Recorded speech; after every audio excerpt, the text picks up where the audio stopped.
இந்த கேக் வந்து ஏஐயோட ஹெல்ப்போட பண்ணோன்னு சொன்னால் நீங்கள் வந்து நம்புவீங்களா? ஆமாங்க, கஸ்டமர் வந்து கால் பண்ணி எங்கள் அப்பா வந்து எம்ப்ளாய்மெண்ட் ஃபண்ட் ஆர்கனைசேஷனில் வந்து வேலை பார்த்து ரிட்டையர்மெண்ட் ஆகிறாரு. ஸோ வந்து ரிட்டையர்மெண்ட் பார்ட்டி சின்னதாக வீட்டில் வந்து பிளான் பண்ணியிருக்கோம். ஸோ அதுக்கு வந்து சூப்பராக வந்து அவர் ஒர்க் பண்ண தீம்க்கு ஏற்ற மாதிரியே வந்து கேக் வேணும் அப்படின்னு வந்து கேட்டிருந்தாங்க. ஸோ அவங்க வந்து என்ன பண்ணியிருந்தாங்கன்னா ஏஐயில் வந்து இபிஎஃப்ஓ ரிலேட்டடாக வந்து ரிட்டையர்மெண்ட் கேக்ஸ் எல்லாம் இருக்குது அப்படின்னு சொல்லிட்டு பார்த்துட்டு அது ஜென்ரேட் பண்ணி கொடுத்த இமேஜ் தான் இன்னைக்கு நீங்கள் வந்து கேக்கை வந்து பார்த்துட்டு இருக்கீங்க.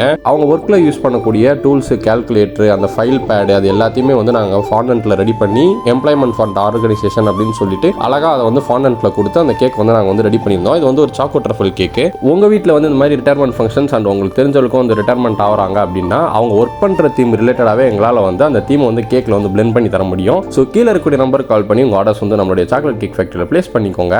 தேங்க்யூ. என்ன பிள்ளையா பத்ததுக்கு எங்க அப்பா தவம் பண்ணிருக்கணும்னு சொன்னாங்க. அப்படிலாம் ஒண்ணுமில்ல. அவருக்கு பிள்ளையா பிறந்ததுக்கு நான் தான் தவம் பண்ணிருக்கணும்.